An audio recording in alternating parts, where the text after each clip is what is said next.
ಕರ್ತನ ಹೆಸರಿನಲ್ಲಿ ವಂದನೆಗಳು. ನಾನೇನು ನಿಮ್ಮ ಹಾಗೆ ಆ, ಆಳವಾಗಿ ಆ, ವಿವರಿಸುವಂತ ಅಥವಾ ಪ್ರಸಂಗಿಸುವಂತ ವ್ಯಕ್ತಿ ಅಲ್ಲ. ಆದ್ರೆ ನಾನೊಬ್ಬ ಸಂಪಾದಕನಾಗಿ ಮತ್ತು ಹಳೆಯ ವಿಷಯಗಳನ್ನೆಲ್ಲ ಓದಿ ಒಂದೊಂದು ವಿಷಯವನ್ನ ಯೋಚನೆ ಮಾಡಿ ನಾವು ಒಂದು ಪತ್ರಿಕೆ ನಡೆಸ್ತಾ ಇದ್ದೆ. ಎಷ್ಟು ಜನರು ನೋಡಿದ್ರಿ ಅಂತ ಗೊತ್ತಿಲ್ಲ, ತುತ್ತುಗಳು ಅಂತ. ಅದು ಎಲ್ಲಿಯವರೆಗೆ ಶುರುವಾಯ್ತು ಅಂದ್ರೆ ಆ ಇಡೀ ಪ್ರಪಂಚಕ್ಕೆ ಅಮೆರಿಕ, ಕೆನಡಾ ಮತ್ತೆ ಆ, ಆ, ಇದು ಅಬಿಧಾಬಿ ಎಲ್ಲ ಕಡೆ ಅದು ಹೋಗ್ತದೆ. ಕನ್ನಡದವ್ರು ಎಲ್ಲೆಲ್ಲಿದ್ದಾರೆ ಅಲ್ಲೆಲ್ಲ ತರಿಸ್ಕೊಂಡು ಹೋದ್ರು. ಅದಕ್ಕೊಂದ್ 2-3 ಚಿಕ್ಕ ಉದಾಹರಣೆ ಹೇಳ್ತೇನೆ. ಕಾಲಕ್ರಮೇಣ ನಾನು ಥಿಯಾಲಜಿ ಓದಬೇಕು ಎಂಬುದಾಗಿ ಆಲೋಚನೆ ಮಾಡುವಾಗ ನಾನೊಂದು ದೊಡ್ಡ ಕೆಲಸದಲ್ಲಿದ್ದೆ. ನಿಮ್ಮೆಲ್ಲರಿಗೂ ಗೊತ್ತಿದೆ ಬಿನ್ನಿ ಮಿಲ್ ಎಂಬುದಾಗಿ, ಬಿನ್ನಿ ಬಟ್ಟೆಗಳು ಎಂಬುದಾಗಿ. ಅದೊಂದು ಯುರೋಪಿಯನ್ಸ್ ನಡೆಸ್ತಾ ಇದ್ದಿದ್ದು. ಅಲ್ಲಿ ನನಗೊಂದು ದೊಡ್ಡ ಕೆಲಸ ಸಿಕ್ತು. ಆ ಕೆಲಸ ಇರುವಾಗ ಒಂದು 5 ವರ್ಷ ಕೆಲಸ ಮಾಡಿದ ನಂತರ ನಾನು ಕರ್ತನನ್ನು ಅಂಗೀಕರಿಸಿದೆ. ನಾನು ಅಂಗೀಕರಿಸುವಾಗ ಸೇವೆಗೆ ಎಂಬುದಾಗಿ ಬಹಳ ಒತ್ತಾಯ ಆಯ್ತು. ನಾನು ಅಲ್ಲಿ ಕೇಳುವಾಗ ಎಲ್ಲ ಯುರೋಪಿಯನ್ಸ್ ಇದ್ದಿದ್ದು. ಅವ್ರಿಗೆ ಹೋಗಿ ನನಗೆ ನಾನು ರಿಸೈನ್ ಮಾಡ್ತಾ ಇದ್ದೀನಿ ಅನ್ನುವಾಗ ಹೇಳಿದ್ರು, ನೀನು ಯಾಕೆ ಭಾನುವಾರ ರಜೆ ಇದೆಯಲ್ಲ, ಶನಿವಾರ ನೀನು ಅರ್ಧ ದಿವಸ ರಜೆ ಇದೆಯಲ್ಲ, ಯಾಕೆ ನೀನು ಮಾಡಬಾರ್ದು ಅಂತ. ಇಲ್ಲ, ನಾನು ಪೂರ್ತಿ ಸಮಯ ಮಾಡಬೇಕಾಗಿದೆ ಎಂಬುದಾಗಿ. ಕಡೆಗೆ ಏನಂದ್ರು ಗೊತ್ತಾ, ನಿನಗೆ ಹುಚ್ಚಿಡಿದೆಲ್ಲ ಗೊತ್ತಿಲ್ಲ, ಎಷ್ಟು ದೊಡ್ಡ ಕೆಲಸವನ್ನು ಬಿಡ್ತಾ ಇದ್ದಿ, ನೀನು ಒಳ್ಳೆ ಕೆಲಸಗಾರ. ನಾನು ಅಲ್ಲಿ ಸೂಪರ್ವೈಸರ್ ಆಗಿದ್ದೆ ಎಂಬುದಾಗಿ ನನ್ನ ರೆಸಿಗ್ನೇಷನ್ ಅಥವಾ ನನ್ನ ರಾಜೀನಾಮೆ ಪತ್ರವನ್ನು ಸ್ವೀಕರಿಸಿದ್ರು. ಅದು ಬಿಟ್ಟು ಬಂದಾಗ ನನಗೆ ಬಹಳ ಆಸೆ ಇತ್ತು. ಅವಾಗ ನನಗೆ ಮದುವೆ ಆಗಿತ್ತು. ನನ್ನ ಹೆಂಡತಿ ಅನಾರೋಗ್ಯದಲ್ಲಿದ್ದಲು ಮತ್ತು ಮಕ್ಕಳಿಬ್ಬರು ಚಿಕ್ಕ ಮಕ್ಕಳು. ನಾನು ಕೆಲಸ ಬಿಟ್ಟು ಬಂದೆ. ಯಾರ ಸಹಾಯ ಇಲ್ಲದೆ ಏನ್ ಮಾಡ್ಬೇಕು ಎಂಬುದಾಗಿ ಹೇಳುವಾಗ ಒಬ್ಬರು ಸೇವಕರು, ನೀವು ಗೌರಿಬಿದನೂರು ಮುಂದ ಕಡೆಯಿಂದ ಬಂದಿದ್ರಿ, ನಿಮಗೆ ಚಿಂತಾಮಣಿ ಹತ್ರ ಇದೆ, ಅಲ್ಲಿ ಶತಾನಂದಯವರು ಅಂತ ಒಬ್ಬರಿದ್ರು. ಎಷ್ಟು ಜನ ಗೊತ್ತಿಲ್ಲ, ಯಾಕಂದ್ರೆ ಆಗಿನ ಕಾಲದಲ್ಲಿ ಅವರು ಒಂದು ಸಾರಿ ಸತತವಾಗಿ 3 ದಿವಸ ರಾತ್ರಿ ನನ್ನ ನೋಡ್ಕೊಂಡು ಬಂದ್ರು ಬೆಂಗಳೂರಿಗೆ. ಮುಂದು ಕೇಳಿದ್ರು. ನಾನು ಅವಾಗ ವಿಲ್ಸನ್ ಗಾರ್ಡನ್ ಬ್ರದರನ್ ಅಸೆಂಬ್ಲಿಯಲ್ಲಿ ನಾನು ಮೆಂಬರ್ ಆಗಿದ್ದೆ. ನನಗೆ ಸ್ವಲ್ಪ ಬಿಲ್ಡಿಂಗ್ ಕೆಲಸ ಎಲ್ಲ ಗೊತ್ತಿದ್ರಿಂದ ನಾನು ಅಲ್ಲಿ ಒಂದು ಮನೆಯನ್ನ ಕಟ್ಟಿ, ಅವರು ಬಿಲ್ಡಿಂಗ್ ಕಟ್ಟಲಿಕ್ಕೆ ಸ್ವಲ್ಪ ಗಮನ ಇಡಕ್ಕೆ ಹೇಳಿದ್ರು. ಅಲ್ಲಿಗೆ ಬಂದು ಹೇಳಿದ್ರು, ನಾನು ಊಟಕ್ಕೆ ಬರಲಿಲ್ಲ, ತಂಗ್ಲಿಕ್ಕೆ ಬರಲಿಲ್ಲ, ಆದ್ರೆ ನಿಮ್ಮನ್ನ ನಾನು ಚಿಂತಾಮಣಿಗೆ ಬರಲಿಕ್ಕೆ ಹೇಳ್ತಾ ಇದ್ದೀನಿ. ಯಾಕಂದ್ರೆ ಅಲ್ಲಿ ಅವ್ರು ಬಹಳ ಜನರಿದ್ದಾರೆ, ಎಲ್ಲಾ ಕಡೆಯಿಂದ ಬರ್ತಾ ಇದಾರೆ. ಅವಾಗ ಸುಮಾರು ಒಂದು 50-60 ಜನರು ಅಲ್ಲಿ ಚಿಂತಾಮಣಿಯಲ್ಲಿದ್ರು. ಪ್ರಭಾಕರ್ ಎಂಬುದಾಗಿ ಒಬ್ರು ರೀಸೆಂಟ್ ಆಗಿ ಒಬ್ರು ಆಕ್ಸಿಡೆಂಟ್ ಆಗಿ ತೀರ್ಕೊಂಡ್ರು, ಅವ್ರ ಅಳಿಯ. ಅವರೆಲ್ಲ ಇನ್ನು ಚಿಕ್ಕವರು ನನಗೆ ಬರ್ಲಿಕ್ಕೆ ಹೇಳಿದ್ರು. ಅಲ್ಲಿ ಹೋದಾಗ ನನಗೆ ಈ ಹಳ್ಳಿ ಕಡೆಗಳಲ್ಲಿ ನಡೆಯುವಂತ ಸೇವೆಗಳು ಮತ್ತು ಎಲ್ಲಾ ಕಡೆಗಳಲ್ಲಿ ನಡೆಯುವಂತ ಮಕ್ಕಳ ಸೇವೆ ವಿಷಯದಲ್ಲಿ ಸ್ವಲ್ಪ ಆಸಕ್ತಿ ಬಂತು. ನಾನು ಅಲ್ಲಿಂದ ನನ್ನ ಮಕ್ಕಳನ್ನ, ನನ್ನ ಹೆಂಡತಿಯನ್ನು ಅಲ್ಲಿ ಬಿಟ್ಟು ನಾನೊಂದು 6 ತಿಂಗಳು ನಾನೊಂದು ಟ್ರೈನಿಂಗ್ ಹೋದೆ. ಆ ಟ್ರೈನಿಂಗ್ ಹೋಗಿ ಅದರ ವಿಷಯದಲ್ಲಿ ಆಳವಾಗಿ ನಾನು ಕಲ್ತು, ನಾಸಿಕ್ನಲ್ಲಿ ಕಲ್ತು ಬಂದು ನಾನು ಅದನ್ನ ಇಂಪ್ಲಿಮೆಂಟ್ ಮಾಡ್ಲಿಕ್ಕೆ ಹೋದೆ. ಕಡೆಗೆ ನನಗೇನು ಅನ್ನಿಸ್ತು, ನಾನು ಹೋಗಿ ಫಾರಿನ್ ಪುಸ್ತಕಗಳ ಸುಮಾರು 28 ಜನರು ಎಲ್ಲಾ ಕಡೆಯಿಂದ ಸೆಲೆಕ್ಟ್ ಆಗಿದ್ರಲ್ಲಿ 6 ತಿಂಗಳು ನಾನು ಕಲ್ತಾಗ ನಾನು ಇದನ್ನು ಹೇಗೆ ಬೋಧಿಸಲಿ ಎಂಬುದಾಗಿ ಆಲೋಚನೆ ಇಟ್ಟುವಾಗ ದೇವರು ಭಾರ ಕೊಟ್ಟ. ಚಿಂತೆ ಇಲ್ಲ. ಮತ್ತೆ ಈ ಶತಾನಂದವರು ಹೇಳಿದ್ರು, ಒಂದು ಪ್ರಶ್ನೆ ಕೇಳಿದ್ರು, 121ನೇ ಕೀರ್ತನೆ, ಅದರಲ್ಲಿ ನಾನು ಕಣ್ಣೆತ್ತಿ ಪರ್ವತಗಳ ಕಡೆಗೆ ನೋಡ್ತೇನೆ, ನನ್ನ ಸಹಾಯ ಎಲ್ಲಿಂದ ಬರುವುದು ಎಂಬ ಒಂದು ಪ್ರಶ್ನಾರ್ಥಕ ಚಿಹ್ನೆ, ಕ್ವಶನ್ ಮಾರ್ಕ್ ಹಾಕ್ಬಿಟ್ಟು, ಭೂಮಿ ಆಕಾಶಗಳನ್ನು ಉಂಟು ಮಾಡಿದ ಕರ್ತನಿಂದಲೇ ನನ್ನ ಸಹಾಯ ಬರ್ತದೆ ಎಂಬುದರ ಅರ್ಥವನ್ನ ನನ್ನ ತಲೆ ಮೇಲೆ ಕೈ ಇಟ್ಟು ಪ್ರಾರ್ಥನೆ ಮಾಡಿ, ನೀವು ದೇವರನ್ನ ನೋಡ್ಕೊಂಡು ದೇವ್ರ ಸೇವೆ ಮಾಡುವಾಗ ಹೆಚ್ಚಿನ ರೀತಿಯಲ್ಲಿ ಮಾಡ್ತೀರಿ ಎಂಬುದಾಗಿ. ನನಗೆ ನಮ್ಮ ಸ್ವಂತ ಸ್ಥಳ ಊಟಿ ಕಡೆ, ಕೊಳ್ಳೇಗಾಲದವರಾಗಿದ್ದಾಗಿ ನಮ್ಮಪ್ಪ ಮಳವಳ್ಳಿ, ಅಮ್ಮ ಕೊಳ್ಳೇಗಾಲದಲ್ಲಿಂದ ಓದ್ದವರಾದ್ರೂ ನಾವು ಊಟಿಯಲ್ಲಿ ಹೋಗಿ ಕಾಡು ಜನರ ಮಧ್ಯದಲ್ಲಿ ಶಾಲೆ ಶುರು ಮಾಡಿ ಅಪ್ಪಗೆ ನ್ಯಾಷನಲ್ ಅವಾರ್ಡ್ ಸಿಕ್ತಿತ್ತು. ಅಲ್ಲಿ ಸುಮಾರು 11 ಮಕ್ಕಳು ನಾವು. ಯಾವ್ದು ಆ ಕಾಡಿನಲ್ಲಿ ಏನೂ ಇಲ್ಲ ನಮಗೆ, ಆದ್ರೆ ಅಲ್ಲಿ ನಾವು ಕಲ್ತೇವೆ. ನಮಗಿದ್ದಂಥವ್ರು ನಮ್ಮ ಅಪ್ಪ ಅಮ್ಮ ಇಬ್ಬರೇ. ಆದ್ರೆ ಅವರು ಸತತವಾಗಿ ನಮಗೆ ಪ್ರಾರ್ಥನೆ ಮಾಡುವಂಥದ್ದು, ಹಾಡುವಂಥದ್ದು ಕಲಿಸ್ತಾ ಇದ್ರು. ಆದ್ರೆ ನನ್ನನ್ನ 8 ವರ್ಷಕ್ಕೆ ಮೈಸೂರಿಗೆ ಸೇರಿಸ್ರು ಚಿಕ್ಕಂದಿನಲ್ಲಿ. ಅಲ್ಲಿ ಸೇರೋ ಒಂದು ಬೋರ್ಡಿಂಗ್ಗೆ ಸೇರಿದ ನಂತರ ನಮ್ಮ ಮನೆಯಲ್ಲಿ ಸಿಕ್ಕಿದಂತ ಆತ್ಮಿಕ ಒಂದು ಎನ್ಕರೇಜ್ಮೆಂಟ್ ಅಥವಾ ಪ್ರೋತ್ಸಾಹ ನನಗೆ ಸಿಗ್ಲಿಲ್ಲ. ಆದ್ರೆ ನಾನು ಬಹಳ ಭಯಭಕ್ತಿ ಉಳ್ಳವನಾಗಿದ್ದೆ. ಇರ್ಲಿ, ಇದು ನನ್ನ ಟೆಸ್ಟ್ ಮನಿ ಆಯ್ತು. ಆದ್ರೆ ನಾನು ಈ ದಿವಸ ಆರಿಸಿಕೊಂಡಿರುವಂತ ಮಕ್ಕಳ ಸೇವೆ ಎಂಬುದಾಗಿ ಯಾಕೆ ಅದನ್ನು ಒತ್ತಾಯ ಮಾಡಿದೆ ಅಂದ್ರೆ, ಈ ಮಧ್ಯದಲ್ಲಿ ನನಗೆ 2 ಕಡೆ ಕಾಲು ಮುರಿದಿದೆ, ಕೈ ಮುರಿದಿದೆ, ಬರೀಲಿಕ್ಕೆ ಆಗ್ತಾ ಇಲ್ಲ. ನಾನು ಟಿವಿಯಲ್ಲಿ ಪ್ರೋಗ್ರಾಮ್ ಕೊಡ್ತಾ ಇದ್ದೆ, ರೇಡಿಯೋದಲ್ಲಿ ಶುರು ಮಾಡುವಾಗ ಬಾನುಲಿ ಅಂದರೆ ರೇಡಿಯೋ ರೇಡಿಯೋ ಬ್ರದರ್ ಅಂತ ಅಂದ್ಬಿಟ್ಟು ನನಗೆ ಟೈಟಲ್ ಕೊಟ್ರು. ಇಡೀ ನಾನು ಮಾತಾಡುವಾಗ ಆ, ಎಲ್ಲ ಕಡೆಗಳಲ್ಲಿ ಹೋಗ್ತಾ ಇತ್ತು. ಎಲ್ರಿಗೂ ಒಂದು ರೀತಿಯಲ್ಲಿ ನಾನು ಕಥೆಯನ್ನು ಹೇಳ್ತಾ ಇದ್ದೆ, ಮಕ್ಕಳಿಗೆ ಹೇಳುವಂತ ರೀತಿಯಲ್ಲಿ. ಆದ್ರೆ ಕಥೆಯನ್ನ ನಾನು ಟ್ರೈನಿಂಗ್ ಮಾಡಿದ್ದ ರೀತಿಯಲ್ಲಿ ಬರೀ ಕತೆ ಮನರಂಜನೆ ಕೊಡುವಂಥದ್ದಲ್ಲ, ಅದರ ಸಾರಾಂಶವನ್ನ ಅವರ ವಯಸ್ಸಿಗೆ ಅನುಗುಣವಾಗಿ ಕೊಡುವಂಥದ್ದು. ನಾನು ಇಲ್ಲಿಗೆ ನಿಲ್ಲಿಸ್ತೀನಿ. ಒಂದು ವೇಳೆ ಹೇಳಿದ್ರೆ ಸುಮಾರು 1 ತಾಸು ನನ್ನ ಬರೀ ಟೆಸ್ಟ್ ಮನಿ ಕೊಟ್ಟಂಗೆ ಆಗ್ತದೆ. ಆದ್ರೆ ನಾನು ಇಲ್ಲಿ ಮುಖ್ಯವಾದಂತ ವಿಷಯ ಹೇಳ್ತೇನೆ. ಆ ನಾನು ಇದನ್ನ ನೋಡುವಾಗ, ನಾನು ಸತ್ಯವೇದ ಓದುವಾಗ ನನಗೊಂದು ಆಲೋಚನೆ ಬರ್ತಾ ಇತ್ತು. ಏನಂದ್ರೆ, ಆದಿಯಲ್ಲಿ ದೇವರು ಆಕಾಶವನ್ನು ಭೂಮಿಯನ್ನು ಉಂಟು ಮಾಡಿದನು ಅಂತ ಇದೆ. ಅದರಲ್ಲಿ ಇಂಗ್ಲಿಷ್ನಲ್ಲಿ ನೋಡುವಾಗ, ಒರಿಜಿನಲ್ ನೋಡುವಾಗ ಆಕಾಶಗಳನ್ನು ಭೂಮಿಯನ್ನು ಉಂಟು ಮಾಡಿದನು. ಯಾವಾಗ? ಆದಿಯಲ್ಲಿ. ಆದಿ ಅಂದ್ರೆ ಯಾವಾಗ ಅಂದ್ರೆ, ಅದು ನಾವು ಊಹಿಸಲಾರದಂತ ಆ ಕೋಟ್ಯಾನು ಕೋಟಿ ವರ್ಷಗಳ ಹಿಂದೆ. ಅದು ನಾನು ಅದನ್ನ ಕಲೀಲಿಕ್ಕಾಗಿ ನಾನು ವಿಶೇಷವಾದಂತ ಒಂದು ಸೇರಿ ಆ ಸತ್ಯವೇದವನ್ನ ನಾವು ಸತ್ಯವೇದವಾಗಿ 1960 39 ಪುಸ್ತಕಗಳನ್ನ ಹಳೆ ಒಡಂಬಡಿಕೆಯಲ್ಲಿ ಹೇಗೆ ಬರೆದ್ರು, ಹೊಸ ಒಡಂಬಡಿಕೆ ಹೇಗೆ ತಂದ್ರು ಎಂಬುದಾಗಿ ನೋಡುವಾಗ ವಿಷಯ ನನಗೆ ಗೊತ್ತಾಯ್ತು. ಅದರ ಕುರಿತಾಗಿ ಅದನ್ನು ನೋಡುವಾಗ, ಆದಿಕಾಂಡದಲ್ಲಿ ಬರುವಂತ ಆರಂಭದ ವಿಷಯಗಳನ್ನು ನೋಡುವಾಗ, ಸುಮಾರು ಈ ಮಧ್ಯದಲ್ಲಿ ಆಗ ಸುಮಾರು ಗ್ರೀಕ್ನಲ್ಲಿ ಮತ್ತು ಅರಾಮ್ಯ ಭಾಷೆಯಲ್ಲಿದ್ದಂತ ಸತ್ಯವೇದವನ್ನ ಬೇರೆ ಬೇರೆಯವರು ಬೇರೆ ಬೇರೆ ರೀತಿಯಲ್ಲಿ ಪ್ರವಾದಿಗಳು ಬರೆದರು. ಆದ್ರೆ ಎಲ್ಲವನ್ನ ಇಟ್ಟು ಅದನ್ನ ಗ್ರೀಕ್ನಲ್ಲಿ, ಅರಾಮ್ಯ ಭಾಷೆಯಲ್ಲಿ ಅದನ್ನ ಟ್ರಾನ್ಸ್ಲೇಟ್ ಮಾಡಿ ಎಷ್ಟೋ ವರ್ಷಗಳು ಬಹಳ ಬುದ್ಧಿವಂತರು ದೇವರ ಸೇವಕರಲ್ಲಿ ಇಟ್ಟು ಅದನ್ನ ಮುಖ್ಯವಾದಂತ ವಿಷಯದಲ್ಲಿ ತ್ರಯೇಕ ದೇವರಾದ ಯೇಸು ಕ್ರಿಸ್ತನನ್ನ, ತಂದೆಯಾದ ದೇವರನ್ನ, ಪವಿತ್ರಾತ್ಮನನ್ನ ತೋರಿಸಿ ಹೊಸ ಒಡಂಬಡಿಕೆಯನ್ನು ತೋರಿಸುವಂತ ಕಾರ್ಯಕ್ಕಾಗಿ ಅವರು ಮಾಡಿ, ಈಗ ಸುಮಾರು ನಮಗೆ 1,000 ವರ್ಷದ ಹಿಂದೆ 1200 ಚಿಲ್ಲರೆ ವರ್ಷದಲ್ಲಿ ಅದನ್ನ ಪುಸ್ತಕವನ್ನಾಗಿ ಮಾಡಿದ್ರು ಎಂಬುದಾಗಿ ನಾವು ಹಳೆಯ ವಿಷಯದಲ್ಲಿ ಓದ್ತೇವೆ. ಅದರ ಕುರಿತಾಗಿ ಒಂದು ದಿವಸ ವಿವರವಾಗಿ ಹೇಳುವಾಗ, ಮುಖ್ಯವಾಗಿ ನನಗಿರುವಂತ ಒಂದು ಭಾರಕ್ಕಾಗಿ ನಾನು ನಿಮಗೆ ಹೇಳ್ತೇನೆ.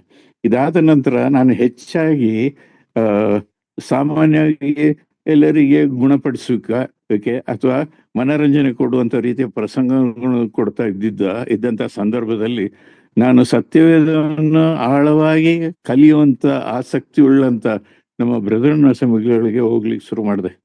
ಅದು ಹೋದೆ, ಎಲ್ಲ ಡಿನಾಮಿನೇಷನ್ ಕರೆದ್ರು. ಕಾರಣ ಏನಂದ್ರೆ, ಮಕ್ಕಳ ವಿಷಯದಲ್ಲಿ ಹೆಚ್ಚಿನದಾದಂತ ಒಂದು ಮಹತ್ವ ಕೊಡಬೇಕು ಎಂಬುದನ್ನ ತೋರಿಸ್ಲಿಕ್ಕಾಗಿ, ಸತ್ಯದಲ್ಲಿರುವಂತಹ ಸತ್ಯತೆಯನ್ನು ತೋರಿಸ್ಲಿಕ್ಕಾಗಿ ನಾನು ಅದನ್ನ ಕುರಿತು ಆಳವಾಗಿ ಪುಸ್ತಕಗಳನ್ನು ಬರೆದೆ. ಸುಮಾರು ಪುಸ್ತಕಗಳು ಬರೆದೆ. ಡೆಲ್ಲಿಯಿಂದ ನನಗೆ ಇನ್ವಿಟೇಷನ್ ಬಂದಿತ್ತು. ಅಲ್ಲಿಂದ ಕೆಲವಾರು ಪುಸ್ತಕಗಳನ್ನು ನಾವು ಮಾಡಿ ಪ್ರೊಡ್ಯೂಸ್ ಮಾಡಿದೆವು. ಮತ್ತೆ ಡೆನ್ಮಾರ್ಕ್ಗೆ ಹೋಗುವಂತ ಒಂದು ಅವಕಾಶ ಇತ್ತು. ನಾವು ಅದನ್ನು ನಿಂತೆವು, ಯಾಕಂದ್ರೆ ನನ್ನ ಹೆಂಡತಿಗೆ ಆರೋಗ್ಯ ಇರಲಿಲ್ಲ. ಮತ್ತೆ ಅಲ್ಲಿಂದ ನಿಂತಿದ್ದು. ಹೀಗೆ ಅನೇಕ ಕಡೆಗಳಲ್ಲಿ ಹೋಗಿ, ಗುಜರಾತ್, ಕಾಶ್ಮೀರ, ಬಿಹಾರ್ ಮುಂತಾದ ಕಡೆಗಳಲ್ಲೆಲ್ಲ ಹೋಗಿ ಬೇರೆ ಬೇರೆ ಇನ್ವಿಟೇಷನ್ ಬಂದಾಗ ಹೋಗಿ ಬಂದೆ. ಆದರೆ ಹೋದ ಕಡೆ ಎಲ್ಲ ನನಗೆ ಬಂದಂತ ನಿರಾಶೆ ಏನಂದ್ರೆ, ಒಂದು ಸ್ಥಾನಕ್ಕಾಗಿ, ಒಂದು ಹಣಕ್ಕಾಗಿ, ಸಂಬಳಕ್ಕಾಗಿ, ಒಂದು ದೊಡ್ಡ ಒಂದು ಉತ್ಕೃಷ್ಟವಾದಂತ ಒಂದು ಸೀಟ್ಗಾಗಿ ಹೋಗುವಂತ ಚಾನ್ಸ್ ಬಂತು. ಆದರೆ ನನಗೆ ಅದು ಆಸಕ್ತಿ ವಹಿಸ್ಲಿಲ್ಲ. ಜನರಿಗೆ ಆದಷ್ಟು ತಿಳಿಸ್ಬೇಕು ಎಂಬುದಾಗಿ ಹೋದೆ. ಇರ್ಲಿ, ನಾನು ಇಲ್ಲಿ ನೋಡ್ಲಿಕ್ಕೆ ಹೋಗುವಾಗ, ಆದಿಕಾಂಡದಲ್ಲಿ ನಾವು ಎಷ್ಟು ಜನರು ನಾವು ಇದನ್ನು ಹೇಳ್ತೇವೆ. ಆದಿಯಲ್ಲಿ ಅಂದ್ರೆ ಯಾವಾಗ? ಅದನ್ನ ನಾವು ಯೋಚನೆ ಮಾಡಿದ್ದೇವ?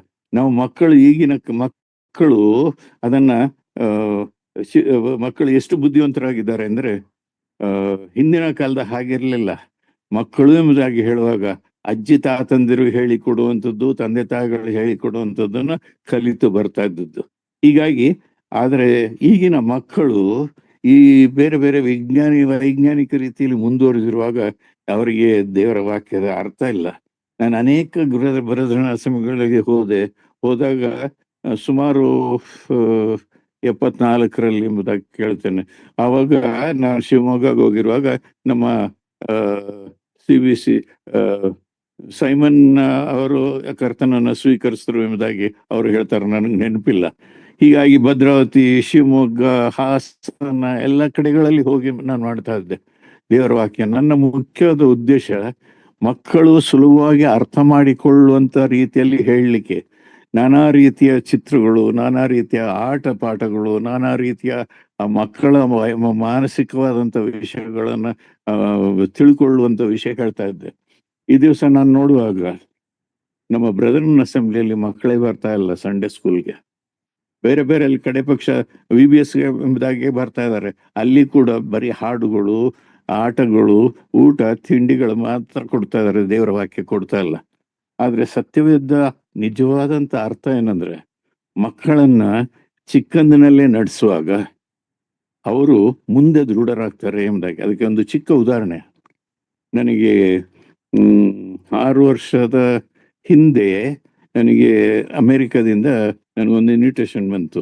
ಅಲ್ಲಿ ಸುಮಾರು 1200 ಜನರು ಬೇರೆ ಬೇರೆ ದೇಶಗಳಿಂದ ಸೇವಕರು ಬಂದಿದ್ರು. ಅವರ ಮಧ್ಯದಲ್ಲಿ ನಾನು ಮಾತಾಡಬೇಕಾಗಿತ್ತು.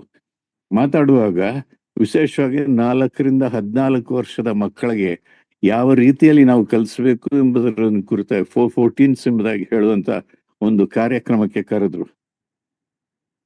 ಅದಕ್ಕೆ ಯೋಗ್ಯನಲ್ಲ, ಆದ್ರೆ ಗುರುತಿಸಿದಂಥವರು ನನ್ನನ್ನು ಕರೆದ್ರು. ಅಲ್ಲಿ ಹೋದಾಗ ಅಮೆರಿಕಾಗ ನಮ್ಗೆ ಬರೀ 6 ದಿವಸ ಮಾತ್ರ ಹೋಗ್ಲಿಕ್ಕಿತ್ತು. ಆದ್ರೆ ನಾನು ಅಮೆರಿಕ ಬೇರೆ ಬೇರೆ ಕಡೆಗಳಲ್ಲೆಲ್ಲ ಇನ್ವಿಟೇಷನ್ ಬಂದು ಎಲ್ಲ ಕಡೆ ಹೋಗ್ಲಿಕ್ಕೆ ಆಯ್ತು. ಇರ್ಲಿ ಹೇಗೋ ಅಲ್ಲಿಂದ ಬಂದು ದುಬೈಗೆ, ಅಬುದಾಬಿಗೆ ಎಲ್ಲ ಕಡೆಯಿಂದ ಹೋಗಿ ಬರ್ಲಿಕ್ಕೆ ಎಲ್ಲಿ ಹೋದ್ರು ನನ್ನ ಹತ್ರ ಕಲ್ತಂತವ್ರೆ.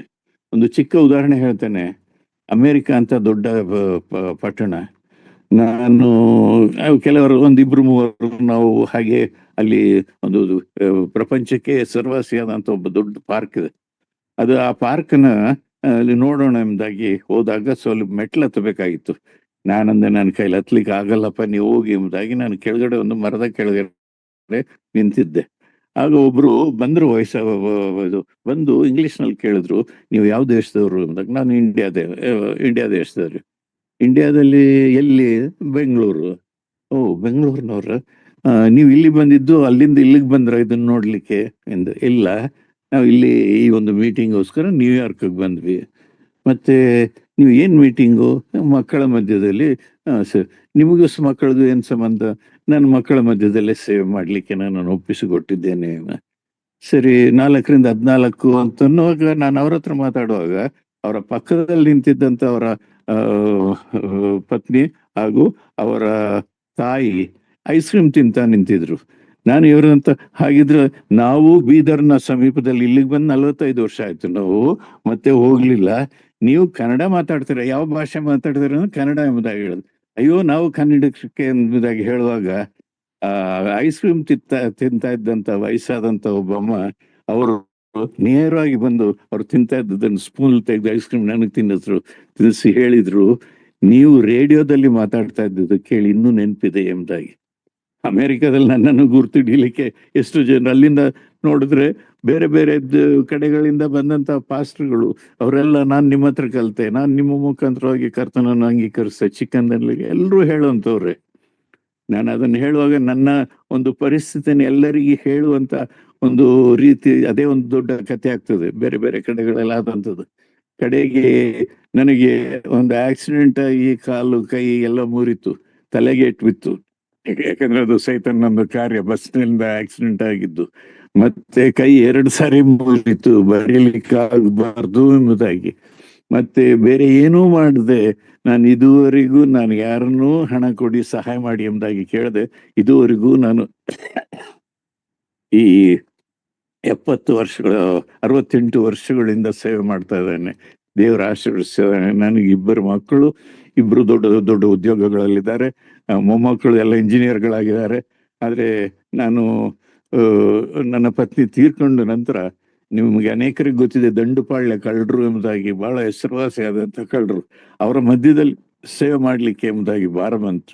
ಹೋಗಿ ಅವರ ಹಳ್ಳಿಗಳಲ್ಲಿ ಹೋಗಿ ಅಲ್ಲಿ ಪ್ರಾಣ ತೆಗೆಯುವಂಥದ್ದು, ಕುತ್ತಿಗೆ ಕೊಯ್ಯುವಂಥದ್ದು, ಬರೀ 8-10 ರೂಪಾಯಿಗೆ ಪ್ರಾಣ ತೆಗೆಯುವಂತ ಎಲ್ಲ ಕಳ್ಳರೇ ಇದು. ಅವರ ಮಧ್ಯದಲ್ಲಿ ಬಹಳ ಬರ ಇತ್ತು ಆ ಸಂದರ್ಭದಲ್ಲಿ.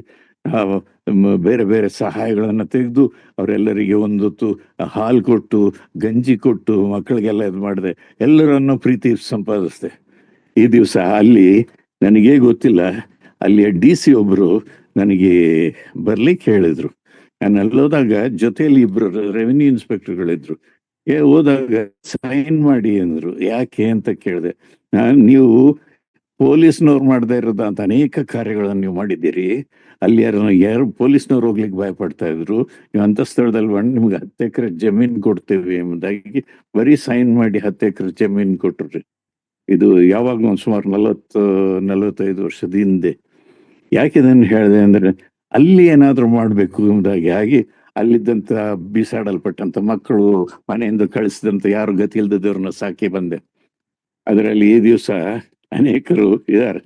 ನಮ್ಮ ಈ ದಿವಸ 4 ಕಡೆ ನಾನು ಇದನ್ನ ನಡೆಸ್ತಾ ಇದ್ದೀನಿ. ಅನೇಕರು ನಮ್ಮನ್ನು ಗುರುತಿರ್ತಾರೆ. ಎಲ್ಲರೂ ನನ್ನ ಹೆಸರು ಫ್ರಾಂಕ್ಲಿನ್ ಜಯರಾಜ್ ಅಂತ. ಆದ್ರೆ ಎಲ್ರು ಬಾನಲಿ ಅಣ್ಣಯ್ಯ ಅಂದ್ರೆ ರೇಡಿಯೋ ಬ್ರದರ್ ಅಂತ. ಎಲ್ರಿಗೂ ಅಣ್ಣಯ್ಯ ಆಗೋಗ್ಬಿಟ್ಟಿದ್ದೇನೆ. ಹೀಗಾಗಿ ನನಗೀಗ 86 ವರ್ಷ ಮುಗಿತು, 87ಕ್ಕೆ ಕಾಲಿಡ್ತಾ ಇದ್ದೀನಿ. ಆದ್ರೆ ಇಲ್ಲಿವರೆಗೆ ನನ್ನ ಹೃದಯದಲ್ಲಿ ಭಾರ ಇದ್ದಿದ್ದು, ನಮ್ಮ ಬ್ರದರ್ ನಿಜವಾಗಿ ದೇವರ ವಾಕ್ಯವನ್ನು ತಿಳಿದಂಥವ್ರು, ದೇವರ ವಿಷಯದಲ್ಲಿ ಅರ್ಥಕೊಂಡಂಥವ್ರು, ಮಕ್ಕಳ ವಿಷಯದಲ್ಲಿ ಮರ್ತಿದಾರಲ್ಲ ಎಂಬುದಾಗಿ. ಈ ವಿಷಯದಲ್ಲಿ ಕುರಿತು ನಾನು ಪ್ರಾರ್ಥನೆ ಮಾಡುವಾಗ ನನ್ನ ಮಕ್ಕಳು ಹೇಳಿದ್ರು, ಸಾಕು, ಇನ್ನು ನೀನು ಇಷ್ಟು ವರ್ಷ ಪುಸ್ತಕಗಳು ಬರೆದೆ, ಟಿವಿಯಲ್ಲಿ ಮಾಡಿದೆ, ಬೇರೆ ಬೇರೆ ರೇಡಿಯೋದಲ್ಲಿ ಮಾತಾಡಿದೆ, ಸಾಕು, ನೀನ್ ರೆಸ್ಟ್ ಮಾಡು ಅಂತ ಮಾಡಿದ್ರು.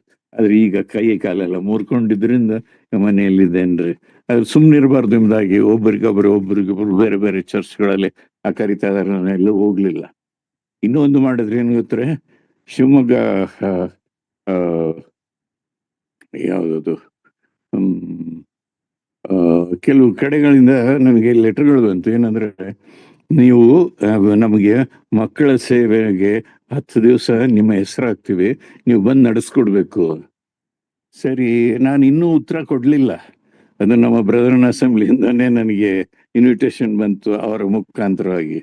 ನಾನು ಉತ್ತರ ಕೊಡ್ಲಿಲ್ಲ. ಅಷ್ಟರೊಳಗಾಗಿ ದೊಡ್ಡದಾದಂತ ಲಿಸ್ಟ್ ಹಾಕಿ ಅದರಲ್ಲಿ ಇದನ್ನ ನಡೆಸಿಕೊಡ್ತಾರೆ, ಬಾನ್ಲಿ ಎಣ್ಣೆ ಎಂಬುದಾಗಿ ಹಾಕಿದ್ರು. ನಾನು ಕೇಳಿದೆ, ಏನ್ ನಡೆಸ್ಬೇಕು, ಎಲ್ಲಿ ನಡೆಸ್ಬೇಕು, ಅದಕ್ಕಾಗಿ ಪುಸ್ತಕಗಳು ಬೇಕಲ್ಲ.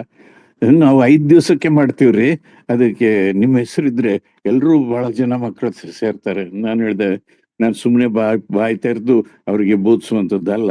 ನಿಜವಾಗಿ ಬರೋದಾದ್ರೆ ನಾನು ಹೇಳುವಂತ ಕಡೆಗಳಲ್ಲಿ ಕಡೇ ಪಕ್ಷ 5 ಜನರಾದ್ರೂ ನಿಜವಾಗಿ ಮಕ್ಕಳ ಸೇವೆಯ ಮಹತ್ವವನ್ನು ತಿಳಿಲಿಕ್ಕಾಗದಿದ್ರೆ ನಾನು ಕಲ್ತಂತ ಅನೇಕ ವಿಷಯಗಳು ನಾನು ತಿಳಿಸ್ಕೊಡ್ತೇನೆ ಎಂಬುದಾಗಿ. ಇರ್ಲಿ, ಇದೆಲ್ಲ ನನ್ನ ವಿಷಯ ಆಯ್ತು. ಈಗ ವಿಷಯಕ್ಕೆ ಬರೋಣ ರೀ. 9:07 ರೀ. ನನಗೊಂದು 25 ನಿಮಿಷ ಸಮಯ ಇದೆ. ನಾನು ಇದರಲ್ಲಿ ಹೇಳುವಂಥದ್ದು ಇಡೀ ದಿವಸ ನಾನು ಮಾತಾಡೋ ಅಂದ್ರೆ ಮಕ್ಕಳ ಕುರಿತಾಗಿ ನಾನು ಹೇಳಲಿಕ್ಕೆ ಬಹಳ ಇದೆ ರೀ. ಅದರಲ್ಲಿ ಕೆಲವು ವಿಷಯಗಳು ಮಾತ್ರ ಹೇಳಲಿಕ್ಕಿದ್ದೇನೆ. ನಾನು ಮುಖ್ಯವಾಗಿ ಆದಿಕಾಂಡದಲ್ಲಿ ನೋಡುವಾಗ, ಆದಿಯಲ್ಲಿ ಎಂಬುದಾಗಿ ನೋಡುವಾಗ, ಆದಿಯಲ್ಲಿ ಎಷ್ಟೋ ಕೋಟ್ಯಾಂತರ ವರ್ಷಗಳ ಹಿಂದೆ ದೇವರು ಉಂಟು ಮಾಡಿದ. ಆದಿಯಲ್ಲಿ ದೇವರು ಆಕಾಶಗಳನ್ನು ಎಂಬುದಾಗಿ ಒರಿಜಿನಲ್ ಇದೆ ರೀ. ಆಕಾಶಗಳನ್ನು, ಭೂಮಿಯನ್ನು ಉಂಟು ಮಾಡಿದನು ಎಂಬುದಾಗಿದೆ. ಅದು ಎಲ್ಲಿ ಎಂಬುದಾಗಿ ನೋಡುವಾಗ, ಅದು ಈ ದಿವಸಗಳಲ್ಲಿ ನಾವು ನೋಡುವಂಥದ್ದು ಇರಾಕ್ ಎಂಬಂತ ಸ್ಥಳದಲ್ಲಿ. ಅದು ಯಾಕೆ ಅಲ್ಲಿ ಎಂಬುದಾಗಿ ಹೇಳುವಾಗ, ಭೂಮಧ್ಯ ಸಮುದ್ರ ಇದೆ, ಅದರ ಪಕ್ಕದಲ್ಲಿ ನೀವು ಓದಂಥವ್ರು ನಾವು ಮ್ಯಾಪ್ ತೆಗೆದು ನೋಡಿದ್ರೆ ಗೊತ್ತಾಗ್ತದೆ, ಮೆಡಿಟರೇನಿಯನ್ ಸಿ ಎಂಬುದಾಗಿ. ಅದು ಭೂಮಿಯ ಮಧ್ಯದಲ್ಲಿರುವಂತ ಒಂದು ಚಿಕ್ಕ ಸಮುದ್ರ. ಅದರಲ್ಲಿ ಭೂಮಿಯ ಮಧ್ಯದಲ್ಲಿ ಪ್ರಾರಂಭ ಮಾಡಿ ಈ ಭೂಮಿಯನ್ನ ಪ್ರತ್ಯೇಕವಾಗಿ ದೇವರು ಪ್ರೀತಿ ಮಾಡಿದನು ಎಂಬುದಾಗಿ. ಇನ್ನು ನಾವು ಮುಂದೆ ನೋಡುವಾಗ ಅದರಲ್ಲಿ ಬರೀ ದೇವರು ಮಾತ್ರ ಇಲ್ಲ. ಅದರಲ್ಲಿ ಮೊದಲನೇ ವಚನ, 2ನೇ ವಚನದಲ್ಲಿದೆ, ದೇವರಾತ್ಮವು ಜಲ ಸಮೂಹಗಳ ಮೇಲೆ ಚಲಿಸುತ್ತಿತ್ತು. ಅಂದ್ರೇನು, ತಂದೆ ಮತ್ತು ದೇವರ ಆತ್ಮನು, ಪವಿತ್ರಾತ್ಮನು. ಇನ್ನು ಮುಂದೆ ನೋಡುವಾಗ ಎರಡನೇ ಅಧ್ಯಾಯದಲ್ಲಿ ನೋಡುವಾಗ ಆ ಪ್ರದೇಶದಲ್ಲಿ ಒಂದು ನದಿ ಹುಟ್ಟಿ ಆ ವನವನ್ನ ತೋಯಿಸ್ತಾ ಇತ್ತು. ಮಳೆ ಬಿದ್ದಿರ್ಲಿಲ್ಲ. 2:10 ಅಂತ ಕಾಣುತ್ತೆ. ಆ ಸೀಮೆಯಲ್ಲಿ ಒಂದು ನದಿ ಹುಟ್ಟಿ ಆ ವನವನ್ನು ತೋಯಿಸ್ತಾ ಇತ್ತು. ಅದು ಆಚೆ ಕಡೆಯಲ್ಲಿ ಒಡೆದು 4 ಶಾಖೆಗಳಾಯ್ತು.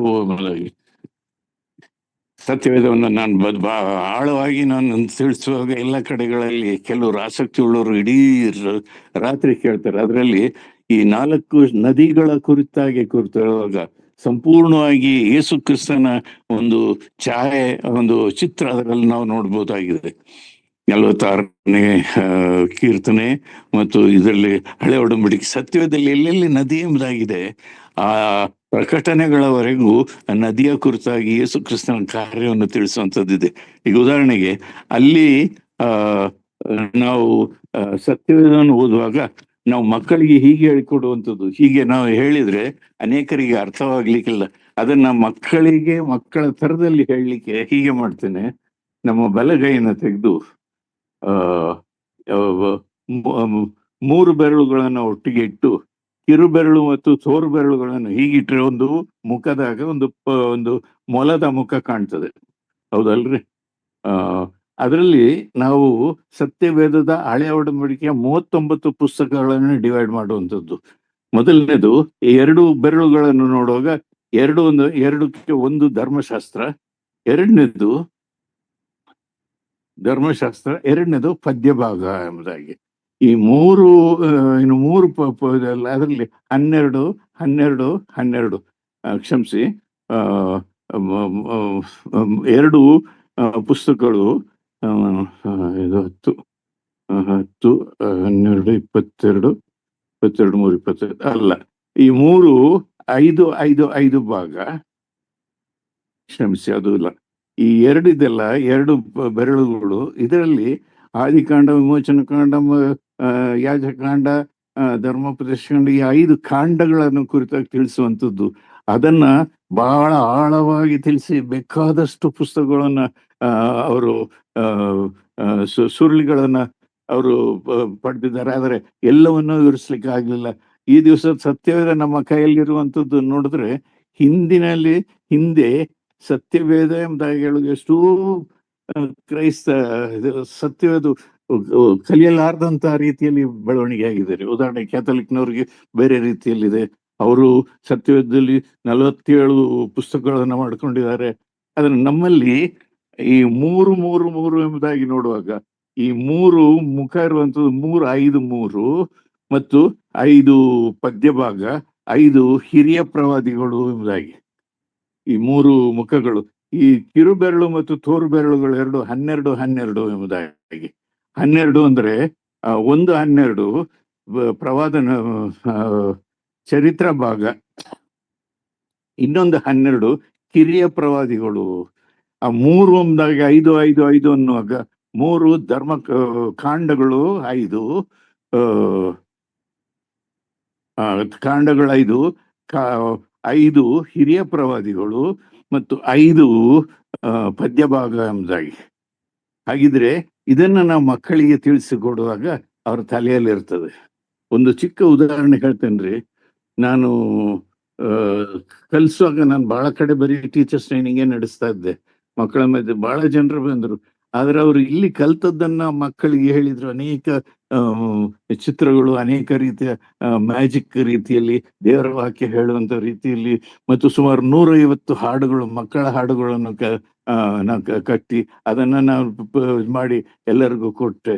ಆದ್ರೆ ಬಹಳ ಜನರು ಅದನ್ನು ತಪ್ಪಾದಂತ ರೀತಿಯಲ್ಲಿ ವಿವರಿಸಲಿಕ್ಕೆ ಹೋದ್ರು. ಇದರಿಂದ ನಾನು ನಿಲ್ಲಿಸ್ದೆ. ಉದಾಹರಣೆಗೆ ಒಂದು ಚಿಕ್ಕ ಉದಾಹರಣೆ. ಹಾಡುವಾಗ ನಾವು ಎಷ್ಟೋ ಹಾಡುಗಳನ್ನು ಕೇಳ್ತೇವೆ. ಹಾಡುಗಳಲ್ಲಿ ಒಂದು ಕಡೆ ಹೋಗುವಾಗ ಒಬ್ಬರು ಬಹಳ ಮಧ್ಯ ವಯಸ್ಸಿನವರು ಅವ್ರು ಸಿಕ್ಕಿ, ಅಣ್ಣಯ್ಯ ನಿಮ್ಮನ್ನ ನಾವು ನೋಡೋಕೆ ಬಹಳ ಸಂತೋಷ, ಇನ್ನು ಬದುಕಿದಿರಲ್ಲ ಅಂದ್ರೆ. ಏನಪ್ಪ ಅಂತ ನಾವು ಚಿಕ್ಕವನಾಗಿರುವಾಗ ನಿಮ್ಮಿಂದ ಒಂದು ಹಾಡು ಕಲಿತೆ, ಅದನ್ನು ಬಹಳ ಸಾರಿ ಹಾಡ್ತಾ ಇದ್ವಿ. ಯಾವ ಹಾಡು ಕಲಿತೆ? ನಿನ್ನ ಪ್ರೀತಿ ಕೃಪೆಗಳೇ ನನ್ನಯ ಅಲ್ಲ, ಕ್ಷಮಿಸಿ, ಹರ್ಷ ನಿತ್ಯ ಮಹಿಮೆ ಏಸು ಸ್ವಾಮಿ ಕೊಟ್ಟ ನನಗೆ ಎಳ್ನೀರು ಪಾನ. ಎಳ್ನೀರಲ್ಲಪ್ಪ, ತಿಳ್ನೀರು. ಇಲ್ಲ, ಎಳ್ನೀರು. ಯಾಕಂದ್ರೆ ನನಗೆ ಗೊತ್ತಿರೋದು ಎಳ್ನೀರೇ. ನಮ್ಮ ಮನೆ ಬೆದ್ರುಗಡೆ ಎಳ್ನೀರು ಇದಿದೆ. ಅಂದ್ರೆ ಅವರಿಗೆ ಸರಿಯಾದಂತ ರೀತಿಯಲ್ಲಿ ಓದ್ರಿಂದ, ಎಳ್ನೀರು ಅನ್ನೋದನ್ನ ವಿವರಿಸದೆ ಹೋದ್ರಿಂದ ಎಳ್ನೀರು ಅವರ ದೃಷ್ಟಿಯಲ್ಲಿ ಬರುವಂತದ್ದು ಹಾಡುಗಳಲ್ಲೆಲ್ಲ ಬರೀ ಎಳ್ನೀರೇ ಕಾಣ್ತದೆ. ಇನ್ನೊಂದು ಕಡೆ ನೋಡುವಾಗ, ಇನ್ನೊಂದು ಕಡೆ ಕೆಲವು ದೇವ ಕೆಲವು ಕಡೆ ಹಾಡುವಾಗ ಅವ್ರ ಹಾಡ್ತಾರೆ ಹೀಗೆ, ದೇವರ ಪ್ರೀತಿ ಅದ್ಭುತ ಆದದೆ, ಅದ್ಭುತವೇ ಉನ್ನತವಾದ ಪ್ರೀತಿಯೇ, ವಿಶಾಲವಾದ ಪ್ರೀತಿಯೇ, ಅಗಾಧ ಪ್ರೀತಿಯೇ, ದೇವ ಪ್ರೀತಿ ಅಂತ ನಾವು ಹೇಳ್ಕೊಟ್ರೆ ಅವ್ರು ಹಾಡಿದ್ದು ಹೇಗೆ ಗೊತ್ತರ? ಪ್ರತಿ ಹಾಡಿನ ಯೇಸು ಕ್ರಿಸ್ತನನು ಕರ್ತಾಯ ಎಚ್ಚರಿಸು, ನಿನ್ ಬಾಲ ತೋರಿಸು ಅನ್ನುವಾಗ ಅವ್ರಿಗೆ ಅಲಿಯುವಂಥದ್ದು ಯೇಸು ಸ್ವಾಮಿಗೂ ಕೂಡ ಬಾಲ ಇದೇನೋ ಅನ್ನುವಂಥದ್ದು. ಎಷ್ಟೋ ಕಡೆಗಳಲ್ಲಿ ರಾಜ್ಯವು ಬಾಲವು ಮಹಿಮಾ ಪ್ರಭಾವವು ಅಂದಾಗ, ಓ ರಾಜ್ಯದ ಇವರ ದೇವ್ರಿಗೂ ನಮ್ಮ ಹನುಮಂತರಾಯನಾಗೆ ಬಾಲ ಇದೇನೋ ಅಂತ ನೆನೆಸುವಂಥದ್ದು. ಎಷ್ಟೋ ಈ ರೀತಿಯ ಕನ್ಫ್ಯೂಷನ್ಗಳು ಸರಿಯಾದ ರೀತಿಯಲ್ಲಿ ಅರ್ಥ ಮಾಡಿಕೊಳ್ಳಲಿಲ್ಲ. ಹೀಗಾಗಿ ನಾವು ಕೆಲವಾರು ಕಡೆಗಳಲ್ಲಿ ನಾವು ಟ್ರೈನಿಂಗ್ ಇಟ್ಟು ಅವರು 4-5 ದಿವಸ, ಒಂದು ವಾರದಲ್ಲಿ ನಾವು ಮುಗಿಸ್ತೇವೆ ಎಂಬುದಾಗಿ ಹೇಳ್ತಾರೆ. ನಾವು ಹೇಳಲಿಕ್ಕೆ ಆಗ್ತಾ ಇಲ್ಲ. ಪ್ರತಿಯೊಂದೊಂದು ಭಾಗವನ್ನು ನಾವು ವಿವರಣೆ ತಿಳಿಸಿದ್ದು 12 ಎಂದಾಗ 12 ಪದ್ಯ ಭಾಗ ಚರಿತ್ರೆಗಳು, 12 ಕಿರಿಯ ಪ್ರವಾದಿಗಳು ಒಂದಾಗಿ, 5 ಪ್ರವಾದಿಗಳು ಯಾರು ಅನ್ನುವಾಗ ಯೆಶಾಯ, ಯೆರೆಮೀಯ, ಯೆಜ್ಕೇಲ ಮತ್ತೆ ಯೆರೆಮೀಯನ ಗ್ರಂಥಗಳು, ಪ್ರಲಾಪ ಮುಂತಾದವುಗಳು, ದಾನಿಯಲ್ನಾಗ 5 ಹಿರಿಯ ಪ್ರವಾದಿಗಳು.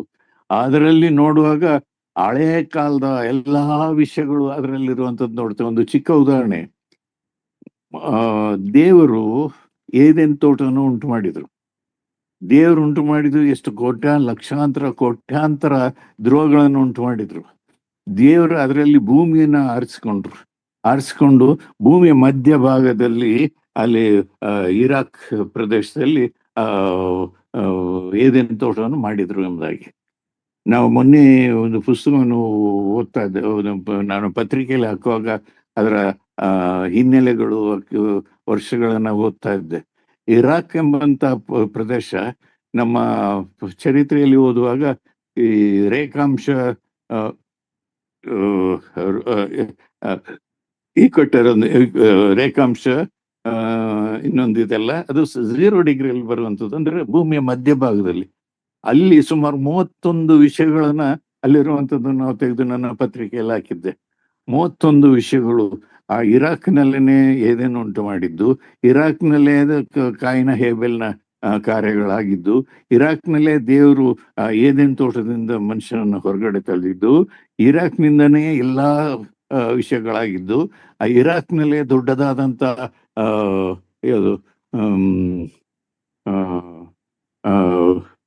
ದೊಡ್ಡದಾದ ಜಲಪ್ರಳಯ ಆಗಿದ್ದು, ಮತ್ತು ಆ ಇರಾಕ್ನಲ್ಲೇನು ಕೇಳಿ ಅಲ್ಲಿಂದ ಹುಟ್ಟಿದಂಥವನೇ ಸೈತಾನ್ ಆದ, ಎಲ್ಲಾ ವಿವರಗಳಲ್ಲಿರುವಂಥದ್ದು.